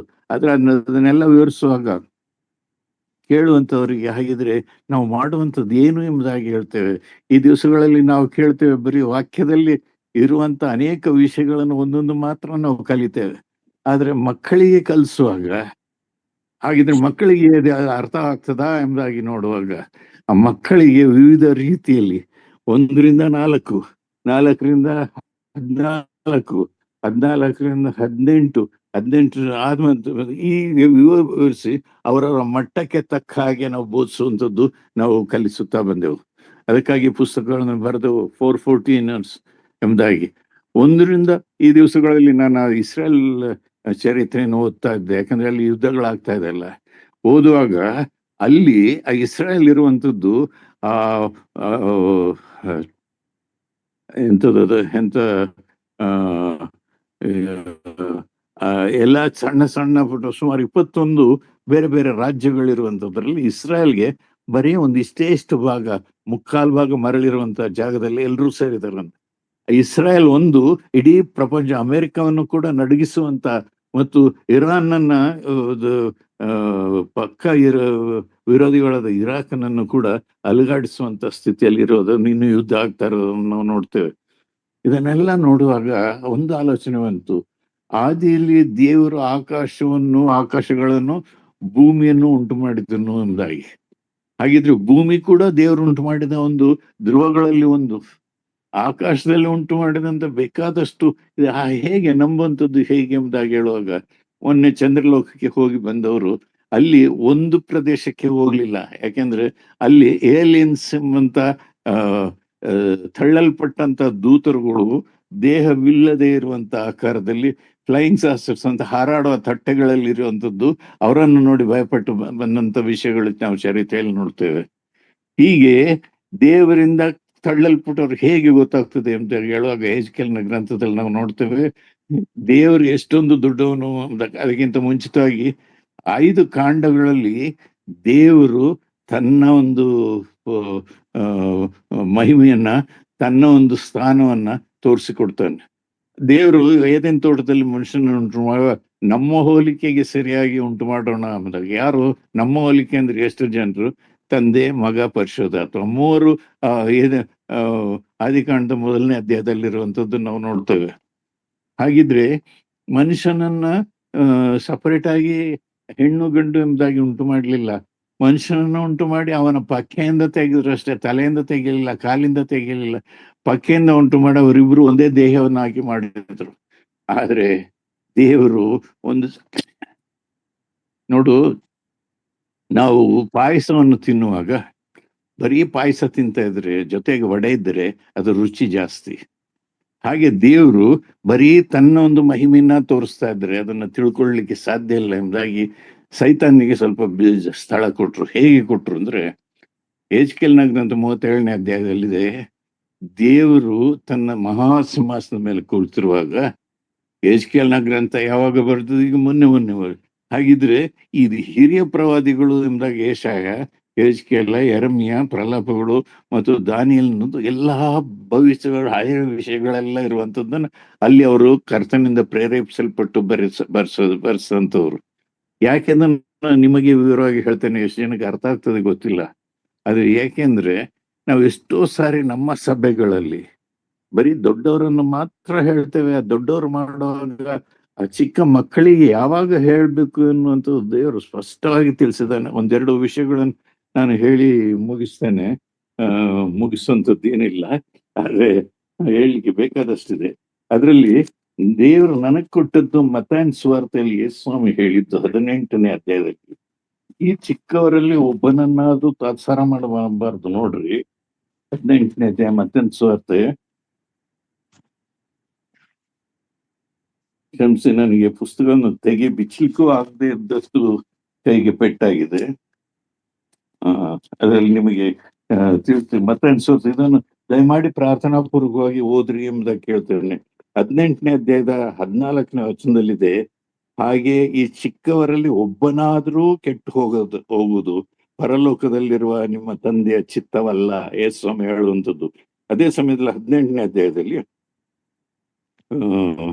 ಪರಲೋಕ ರಾಜ್ಯದಲ್ಲಿ ಯಾವನು ಹೆಚ್ಚಿನವನು ಎಂದು ಕೇಳಲು ಆತನು ಚಿಕ್ಕ ಮಗುವನ್ನು ಹತ್ತಿರಕ್ಕೆ ಕರೆದು ಅವರ ನಡುವೆ ನಿಲ್ಲಿಸಿ ಅವರಿಗೆ, ನೀವು ತಿರುಗಿಕೊಂಡು ಚಿಕ್ಕ ಮಕ್ಕಳಂತೆ ಆಗದೆ ಹೋದ್ರೆ ನೀವು ಪರಲೋಕ ರಾಜ್ಯದಲ್ಲಿ ಸೇರುವುದೇ ಇಲ್ಲವೆಂದು ನಿಮಗೆ ಸತ್ಯವಾಗಿ ಹೇಳುತ್ತೇನೆ. ಹೀಗಿರೋದ್ರಿಂದ ಯಾವನು ಈ ಚಿಕ್ಕ ಮಗುವನಂತೆ ತನ್ನನ್ನು ತಗ್ಗಿಸಿಕೊಂಡು ತೊಳುತ್ತಾನ ಅವನೇ ಪರಲೋಕ ರಾಜ್ಯದಲ್ಲಿ ಹೆಚ್ಚಿನವನು. ಇದಲ್ಲದೆ ಯಾವನಾದ್ರೂ ನನ್ನ ಹೆಸರಿನಲ್ಲಿಂದ ಒಂದು ಚಿಕ್ಕ ಮಗುವನ್ನು ಸೇರಿಸಿಕೊಂಡ್ರೆ ನನ್ನನ್ನು ಸೇರಿಸಿಕೊಂಡ ಹಾಗಾಯ್ತು. ಅವರಲ್ಲಿ ಆದ್ರೆ ನನ್ನಲ್ಲಿ ನಂಬಿಕೆ ಇಡುವ ಈ ಚಿಕ್ಕವರಲ್ಲಿ ಒಬ್ಬನಿಗೆ ಅವನಾದ್ರೂ ಅಡ್ಡಿ ಆದ್ರೆ ಅಂತವನ ಕೊರಳಿಗೆ ಬೀಸುವ ಕಲ್ಲನ್ನು ಕಟ್ಟಿ ಅವನನ್ನು ಆಳವಾದ ಸಮುದ್ರದಲ್ಲಿ ಮುಳುಗಿಸ್ಬಿಡುವುದಿಲ್ಲ ಯೇಸು. ಮತ್ತೆ ಅದೇ ಸಮಯದಲ್ಲಿ 18:10 ಈ ಚಿಕ್ಕವರಲ್ಲಿ ಒಬ್ಬನನ್ನಾದ್ರೂ ತಾತ್ಸಾರ ಮಾಡಬಾರ್ದು. ನೋಡ್ರಿ, ಪರಲೋಕದಲ್ಲಿ ಅವರ ದೂತರು ಪರಲೋಕದಲ್ಲಿರುವ ನನ್ನ ತಂದೆಯ ಮುಖವನ್ನು ಯಾವಾಗ್ಲೂ ನೋಡ್ತಲಿದ್ದಾರೆ ಎಂದು ನಿಮಗೆ ಹೇಳ್ತೇನೆ ಎಂಬುದಾಗಿ ಉದಾಹರಣೆ ಹೇಳ್ತಾರೆ. ಯಾಕೆ ಇದನ್ನ ನಾನು ಪ್ರತ್ಯೇಕವಾಗಿ ನಾನು ಹೇಳುವಂಥದ್ದು, ಕೆಲವು 100 ಭಾಗದಲ್ಲಿ ಬರೀ ಒಂದು 2-3 ಭಾಗಗಳು ಮಾತ್ರ ನನಗೆ ಈ ದಿವಸ ಸಮಯ ಇರುವಂಥದ್ದು ಅಷ್ಟೇ. ನಾನು 8:30ಕ್ಕೆ 9:30ಕ್ಕೆ ಮುಗಿಸ್ಬೇಕಾಗಿದೆ. ಇನ್ನು 6 ನಿಮಿಷದಲ್ಲಿ ನಾನು ಇಡೀ ಸತ್ಯವೇದದಲ್ಲಿ ಮಕ್ಕಳ ವಿಷಯದಲ್ಲಿ ದೇವರು ಹೇಳಿರುವಂಥದ್ದು ಮತ್ತು ಹಿರಿಯ ಪ್ರವಾದಿಗಳಾದಂತ ಯೆರೆಮೀಯ ಅವರವರಿಗೆ ಒಂದೊಂದು ಸ್ಥಾನ ಕೊಟ್ಟಿದ್ರು. ಯೆಶಾಯನ ಗ್ರಂಥದಲ್ಲಿ ಕೊಟ್ಟಿದ್ದು ಬಹಳ ಪ್ರಬಲವಾದಂತ ಪರಲೋಕದ ವಿಷಯದಲ್ಲಿರುವಂಥದ್ದು. ಯೆರೆಮೀಯನ ಆತನು ಆತನು ಇಹಲೋಕದಲ್ಲಿ ಮನುಷ್ಯರಿಗೆ ಅರ್ಥ ಮಾಡಿಕೊಳ್ಳುವ ರೀತಿಯಲ್ಲಿ ತಿಳಿಸಿದನು. ಯೆಹೆಜ್ಕೇಲನ ಗ್ರಂಥದಲ್ಲಿ ದೇವರು ಹಿಂದೆ ಹೇಗೆ ಲೋಕವನ್ನೆಲ್ಲ ಉಂಟು ಮಾಡ್ತಾ ಅದ ಆಡಳಿತ ನಡೆಸೋದು ಎಲ್ಲವನ್ನು ತಿಳಿಸ್ತಾ ಬರ್ತದೆ. ದಾನಿಯೇಲನ ಮುಂದೆ ಆಗುವಂಥದ್ದು, ಯೇಸುಸ್ವಾಮಿಯ ಹುಟ್ಟುವಿಕೆ, ಯೇಸುಸ್ವಾಮಿ ಮುಂದೆ ಪ್ರಯಾಣ, ಪರಲೋಕದಲ್ಲಿ ವ್ಯವಸ್ಥೆ ಮಾಡಿರುವಂತ ಎಲ್ಲ ಕಾರ್ಯಗಳನ್ನು ಹೀಗೆ ಒಂದೊಂದು ಪ್ರವಾದಿಗಳಿಗೆ ಕೊಟ್ಟು ಹಿರಿಯ ಪ್ರವಾದಿಗಳು ಅಂತ ಇಟ್ಟಿದ್ದಾರೆ. ಯೆಹೆಜ್ಕೇಲನ ಗ್ರಂಥದಲ್ಲಿ ಹೀಗಿದೆ, ದೇವರು ತನ್ನ ಅದನ್ನ ಓದ್ಬಿಟ್ಟು ನಾನು ಮುಗಿಸ್ತೀನಿ. ಒಂದ್ ವೇಳೆ ದೇವರು ನನಗೆ ಮತ್ತೆ ಸಮಯ ಕೊಡುವುದಾಗಿದ್ದರೆ, ನೀವು ಆಸಕ್ತಿ ವಹಿಸುವುದಾಗಿದ್ದರೆ, ಅಥವಾ ನನ್ನ ಕೈ ಕಾಲು ಸರಿ ಹೋದ್ರೆ ಯಾವಾಗಾದ್ರೂ ಹತ್ತು ಕಡೆ ಬರುವಾಗ ನಾವು 1-2 ದಿವಸಗಳಲ್ಲಿ ನಿಮಗೆ ಈ ವಿಷಯ ಸ್ಪಷ್ಟವಾಗಿ ನಾನು ತಿಳಿಸ್ಲಿಕ್ಕೆ ಅನುಕೂಲ ಆಗ್ತದ್ರಿ. ಆದ್ರೆ ಯಾವಾಗ ಬರ್ತೇನೆ ಗೊತ್ತಿಲ್ಲ. ಅದರಲ್ಲಿ ಹೀಗಿದೆ ರೀ,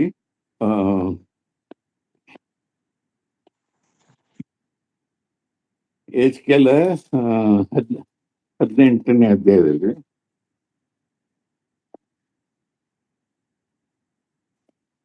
ದೇವರು ಯೇಸು ಕ್ರಿಸ್ತನ ತನ್ನ ಮಹಿಮೆಯನ್ನು ತೋರಿಸಲಿಕ್ಕೆ ಮತ್ತು ಎಲ್ಲಿವರೆಗೆ ಹಳೆ ಒಡಂಬಡಿಕೆಯಲ್ಲಿ ದೇವರು ಧರ್ಮೋಪದೇಶ ವಿಮೋಚನ ಮೋಶೆ ಮುಖಾಂತರವಾಗಿ ದೇವರ ಆಶ್ರಯನಾಗರ ಅಥವಾ ದೇವರ ಒಂದು ಗುಡಾರವನ್ನು ಸೃಷ್ಟಿ ಮಾಡಿದಾಗ ಯಾವ್ಯಾವ ಪದಾರ್ಥವನ್ನು ಇಟ್ಟರು ಎಂಬುದನ್ನ ಆತನ ತನ್ನ ಶಿಷ್ಯರಲ್ಲಿ ತನ್ನ ಎರಡನೇ ಇದ್ದಂತ ದೇವದೂತರಿಗೆ ಕೊಟ್ಟು ಸುಮಾರು 28ನೇ ಅಧ್ಯಾಯದಲ್ಲಿ ಹೀಗಿದೆ, ಕರ್ತನಾದ ಯೆಹೋವನು ಇಂತೆನ್ನುತ್ತಾನೆ, ನೀನು ಸರ್ವ ಸುಲಕ್ಷಣ ಶಿರೋಮಣಿ. ಯಾರಿಗೆ? ಪ್ರಧಾನ ದೂತನಾದಂತ ದೇವದೂತನಿಗೆ ಹೇಳುವಂಥದ್ದು.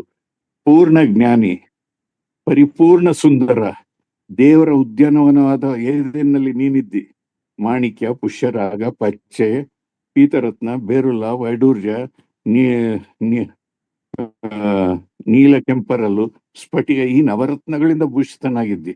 ನಿನ್ನಲ್ಲಿನ ಈ ರತ್ನಗಳ ಗೂಡುಗಳು ಮನೆಗಳು ಸುವರ್ಣ ರಚಿತವಾಗಿದ್ದು ನಿನ್ನ ಸೃಷ್ಟಿಯ ದಿನದಲ್ಲಿ ಸಿದ್ಧವಾದವು. ನೀನು ರೆಕ್ಕೆ ತೆರೆದು ದೇವರಿಗೆ ನೆರಳು ಕೊಡುವ ಕೆರೂಬಿಯಾಗಿದ್ದಿ. ತನ್ನ ಶಿಷ್ಯನಿಗೆ, ತನ್ನ ದೂತನಿಗೆ ದೇವರು ಕೊಟ್ಟಂತ ಅಲಂಕಾರಗಳು. ಕಡೆಗೆ ಅಲ್ಲೇನಾದ್ರೆ ದೇವರ ಪರಿಶುದ್ಧ ಪರ್ವತದಲ್ಲಿ ನೆಲೆಗೊಳಿಸಿದನು. ನೀನು ಕೆಂಡದ ಮಳೆಯಲ್ಲಿ ವಿಹಾರ ಮಾಡ್ತಾ ಇದ್ದಿ. ನಿನ್ನ ಸೃಷ್ಟಿಯ ದಿನದಿಂದ ನಿನ್ನಲ್ಲಿ ಅಪರಾಧವು ಸಿಗುವ ತನಕ ನಿನ್ನ ನಡತೆಯು ನಿರ್ದೋಷವಾಗಿ ಕಾಣುತ್ತಾ ಇತ್ತು. ಅವನು ದೇವರಿಗೆ ನೆರಳು ಕೊಡುವ ಕೆರೂಬಿಯಾಗಿದ್ದು ದೇವರಿಗಿಂತ ನಾನು ಉತ್ತಮ ಸ್ಥಾನದಲ್ಲಿದ್ದೇನೆ ಎಂಬುದಾಗಿ ನೆನಪಿಸಾಗ ದೇವರನ್ನು ತಳ್ಳಿದ್ರು ಅಂತ ನೋಡ್ತೇವೆ. ಅಷ್ಟೇ ಅಲ್ಲ, ಅವನ ಹಿಂಬಾಲಕರಾದ ಕೋಟ್ಯಾನುಕೋಟಿ ದೇವದೂತರುಗಳನ್ನ ತಳ್ಳಿದ್ರು. ಆ ದೇವದೂತರುಗಳೆಲ್ಲ ತಳ್ಳಿದಾಗ ಅವರು ಬೇರೆ ಬೇರೆ ಕಡೆಗಳಲ್ಲಿ ಇದ್ರು ಮತ್ತು ಈ ಭೂಮಿಯಲ್ಲಿ ಕೆಲವು ಕಡೆ ಇದ್ರು. ಅದನ್ನ ಚಂದ್ರಲೋಕದಲ್ಲಿ ಮೊನ್ನೆ ಕೂಡ ನಾವು ಸೈಂಟಿಸ್ಟ್ಗಳನ್ನ ಕೇಳುವಾಗ ಅಲ್ಲಲ್ಲಿ ಫ್ಲೈಯಿಂಗ್ ಸಾಸರ್ಸ್ ಎಂಬುದಾಗಿ ಹೇಳುವಂತ ಈ ಜನರನ್ನ ನಾವು ನೋಡ್ತೇವೆ. ಅವರನ್ನ ಇಟ್ರು. ಅದರಲ್ಲಿ ನಿಮ್ರೋಧನೆಂಬಂತ ಒಬ್ಬ ಮಹಾ ಬೇಟೆಗಾರನು ಎಂಬುದಾಗಿ ನೋಹನ ನಾವೆಯಿಂದ ಬಂದಂತವನು ಆ ಬೇಟೆಗಾರನ ಹಾಗೆ ಇದ್ದು ಕಡೆಗೆ ಮುಂದೆ ಅವನ ಚರಿತ್ರೆಯನ್ನು ಹಿನ್ನೆಲೆಯಿಂದ ನೋಡುವಾಗ ಆತನು ಸೆರೆಮಿಟೀಸ್ ಎಂಬಂತಹ ಆಕೆಯನ್ನ ಆತ ಮದುವೆಯಾಗಿ ಅವರೇ ದೇವರುಗಳು ಎಂಬುದಾಗಿ ಹೇಳಿಕೊಂಡು ತಿರುಗುವಂತ ಒಂದು ಪರಿಸ್ಥಿತಿ. ಅದಕ್ಕೆ ಬೇಕಾದಷ್ಟು ರೆಫರೆನ್ಸ್ಗಳು ಸತ್ಯದಲ್ಲಿದೆ. ನಾನು ಯಾಕೆ ಅದನ್ನು ಹೇಳ್ತೇನೆ ಅಂದ್ರೆ, ದೇವರ ವಾಕ್ಯದಲ್ಲಿದೆ, ದೇವದೂತರು ಯೇಸು ಸ್ವಾಮಿ ಮಕ್ಕಳು, ಚಿಕ್ಕ ಮಕ್ಕಳನ್ನ ಯೇಸು ಸ್ವಾಮಿ ಕರೆದದ್ದು ಎಲ್ಲಿಯವರೆಗೆ ಅಂದ್ರೆ, ಈ ದಿವಸ ಇಸ್ರೇಲ್ ಚಿಕ್ಕ ದೇಶವಾದ್ರು ಇಡೀ ಪ್ರಪಂಚವನ್ನು ಅಲುಗಾಡಿಸುವಂತ ಶಕ್ತಿ ಉಳ್ಳಂತವ್ರು. ಯಾಕೆಂದ್ರೆ ಅವರು ಸತ್ಯವೇದವನ್ನು, ಯಹೂದ್ಯರು ಸತ್ಯವೇದವನ್ನು ನಂಬಿರುವಂತವ್ರು. ಅವ್ರು ಏನ್ ಮಾಡ್ತಾರಂತೆ, ಒಂದು ಚಿಕ್ಕ ಕಥೆ ಇದೆ, ಅದನ್ನ ನಾನು ಕಥೆ ಹೇಳಲಿಕ್ಕೆ ಹೋಗುದಿಲ್ಲ. ಅವರು ಮದುವೆ ಆಗುವಾಗ 3 ತಿಂಗಳವರೆಗೆ ಕ್ಲಾಸ್ ಇಡ್ತಾರಂತೆ. ಈಗ ಆ ಕ್ಲಾಸ್ ಇಡುವಾಗ 3 ತಿಂಗಳಲ್ಲಿ ಅವ್ರು ಹೇಳ್ತಾರಂತೆ, ಇಲ್ಲಿವರೆಗೆ ನೀವು ಯವನಸ್ಥೆಯರು, ಆದ್ರೆ ಇನ್ನು ಮುಂದೆ ನೀವು ತಂದೆ ತಾಯಿಗಳಾಗಲಿಕ್ಕೆ ಹೋಗುವಂಥವ್ರು.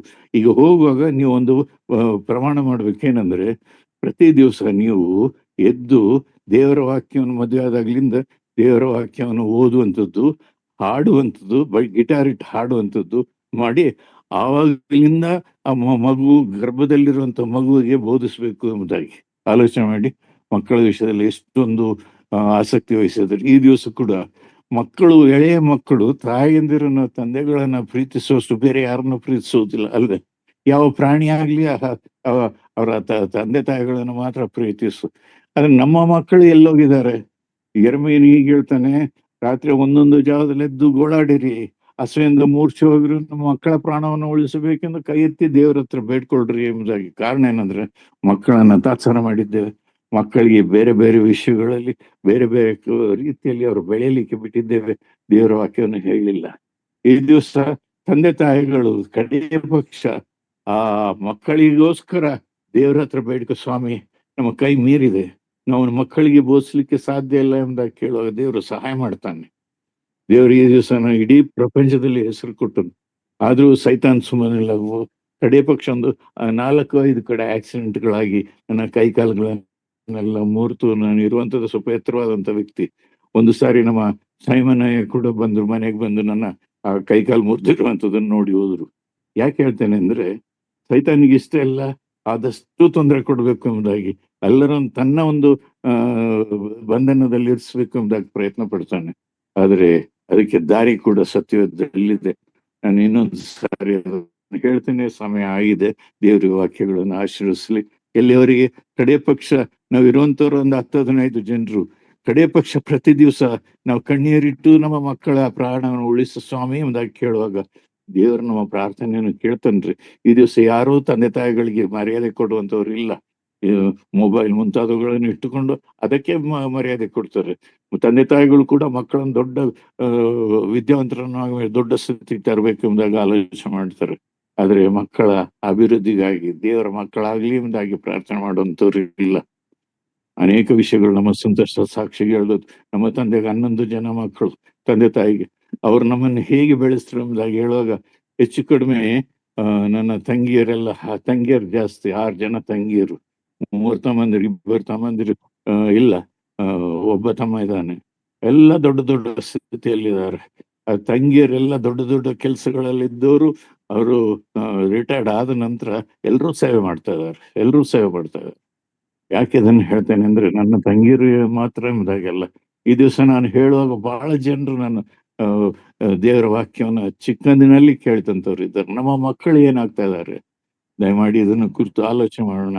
ಮಕ್ಕಳ ಪ್ರಾಣನ ಉಳಿಸಿ ಎಂಬುದಾಗಿ ಕೈ ಎತ್ತಿ ಪ್ರಾರ್ಥನೆ ಮಾಡ್ಬೇಕಾಗಿದೆ ನಾವು. ಹೌದು, ಕೈ ಎತ್ತಿ ಪ್ರಾರ್ಥನೆ ಮಾಡ್ಬೇಕಾಗಿದೆ. ದೇವರು ಈ ರೀತಿಯಾಗಿ ನಮ್ಮ ಮಕ್ಕಳನ್ನು, ಪ್ರಾಣವನ್ನು ಉಳಿಸು ಸ್ವಾಮಿ ಎಂಬುದಾಗಿ ಬೇಡಬೇಕಾಗಿದೆ. ನಾವು ಕರ್ತನನ್ನು ತಿಳ್ಕೊಂಡಂತ ನಾವು ಬೇಡಲಿಲ್ಲ, ಆದ್ರೆ ಇನ್ಯಾರು ಬೇಡ್ತಾರ್ರಿ? ಹಾಗೆ ದೇವರು ನಮ್ಮನ್ನು ನಡೆಸಲಿ. ದೇವ್ರ ಈ ವಾಕ್ಯನ ಆಶೀರ್ವದಿಸಿಕೊಡ್ಲಿ. ಆಮೇನ್. Thank you brother. ಇಷ್ಟೊತ್ತು ತಮ್ಮ ಅನುಭವಗಳನ್ನ, ತಮ್ಮ ಸೇವೆಯನ್ನ ಮತ್ತು ಮಕ್ಕಳ ಸೇವೆ ಬಗ್ಗೆ ಮಾತನಾಡ್ತಾ ಪ್ರಾಕಂಜಯ ಸಹೋದರಿಗೆ ಕರ್ತನ ಹೆಸರಿನಲ್ಲಿ ವಂದನೆಗಳನ್ನ ಸಲ್ಲಿಸ್ತೇನೆ. ನಾನು ಯಾವ್ದನ್ನು ಸರಿಯಾಗಿ ಹೇಳಲಿಲ್ಲ ರೀ, ಯಾವ್ದನ್ನು ಹೇಳಲಿಲ್ಲ. ಯಾಕಂದ್ರೆ ಬರೀಲಿಕ್ಕೆ ಏನಿಲ್ಲ, ನೆನಪಿರುವಂತ ಅಲ್ಲಲ್ಲಿ ವಾಕ್ಯಗಳನ್ನು ತೆಗೆದು ಓದ್ಲಿಕ್ಕೂ ಕೂಡ ಸಮಯ ಇಲ್ಲ. ಆದ್ರೆ ಹೇಗೂ ಕರ್ತನು ಪವಿತ್ರಾತ್ಮನ ನಿಮ್ಮೆಲ್ಲರ ಹೃದಯವನ್ನು ಭಾರ ಕೊಟ್ಟು ಓದುವಾಗ, ಮಕ್ಕಳ ವಿಷಯದಲ್ಲಿ ಬರುವಾಗ ಆಸಕ್ತಿ ವಹಿಸಿ ಪ್ರಾರ್ಥನೆ ಮಾಡ್ರಿ ಎಂಬುದಾಗಿ ಕೇಳಿಕೊಳ್ತೇನೆ. Thank you very much.